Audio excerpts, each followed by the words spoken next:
expandable, but it runs at a mind-boggling 500 megahertz. This is like transferring more than 15 copies of Donkey Kong Country every second. The system has no irritating access time because it can instantaneously access any information stored in the game cartridge. It's also ready for 4-player interactivity right out of the box. But what sets the Nintendo 64 apart is the revolutionary new controller. Nintendo set the standard for controllers with the NES and Super NES, and all the features that made those controllers great are here. This controller also brings several new innovations to home video gaming. The cluster of C buttons allows you to change the camera angle right in the middle of playing the game. The analog control stick allows for precise 360-degree movement in true 3D environments. And it works in tandem with the Z button for easy one-handed control, like for flying and shooting at the same time. The new controller pack accessory allows you to save your game data right through your controller and take it with you to compete on any other Nintendo 64 anywhere. The controller's ergonomic design allows it to be used in several different ways. This gives game developers unprecedented flexibility in play control.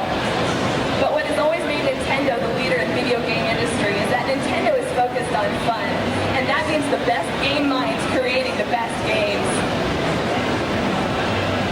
Okay, what I'm going to try and show you now is how these things that Jen has just told you translate into a very fun game. As soon as we get some game footage on the big screen, we'll be set.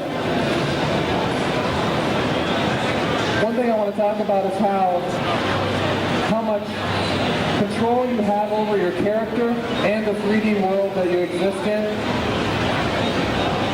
Your character has many moves, and at any time during the game you can transfer to a different view to help you play through the game more efficiently. Mario's got all the moves that he had in previous games and many more. Okay, here we go.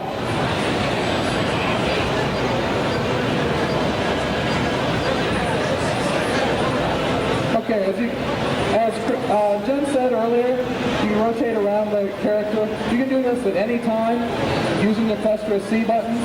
Do it both ways. Mario has, like I said, all the moves he had before and more. This game world is a very interactive world. You can almost do anything you want to do within this world. It's a lot of fun just to run around and play within the game before you even start searching for the stars. You see down here we've got a little lake. You can even dive into the lake and swim. He's got a little power meter at the top.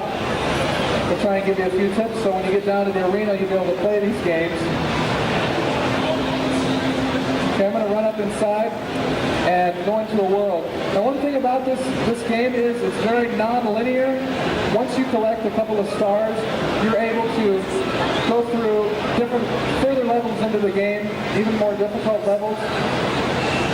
You don't have to play through level 1, level 2, level 3 in sequence. You'll see when I get in the castle here, I have all these choices to go into, all these different star doors. So I'm going to run over to one of these levels here.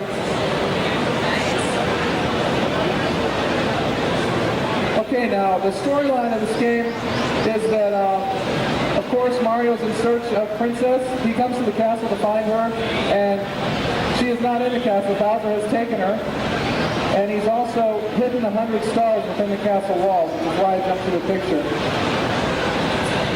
Now, one thing I'm going to show you here, we'll jump up and take a look around the world.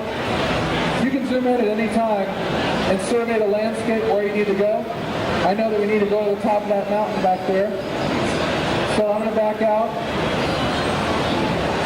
You can jump on these blocks, smash them, get a tasty mushroom. Now see, I can, like I said, control that camera anytime that I want. Stop the chain chomp here. Now one thing about this game is that there's so many different styles of levels. The themes in the levels are much different. Later in the game we have like haunted house levels, we've got snow levels, a lot of undersea activity, the desert pyramid. On the collecting these points to get life up. You want to try that when you're down playing the game.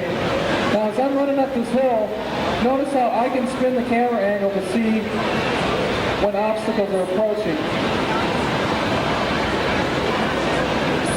I don't always miss them, but I can do it. Now I know of a little teleport here that's going to get me to the top of the mountain.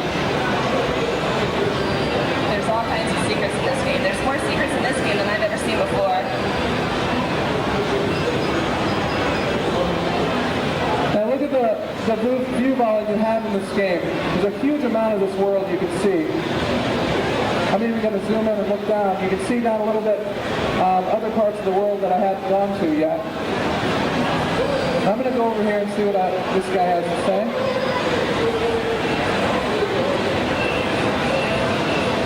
Now as you're going through the world, like I said, there's 15 worlds, but to get all the stars you have to go through the world several times.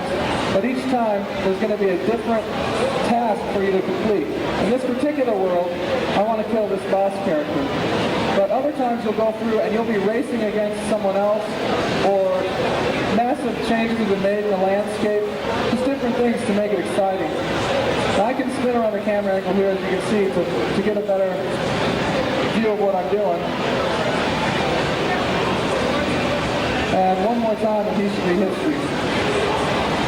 Now every time I attack him, he gets smarter. You can see now it's very hard to get behind him because he knows where I'm at. But I'm going to spin my camera angle around and get him for the last time.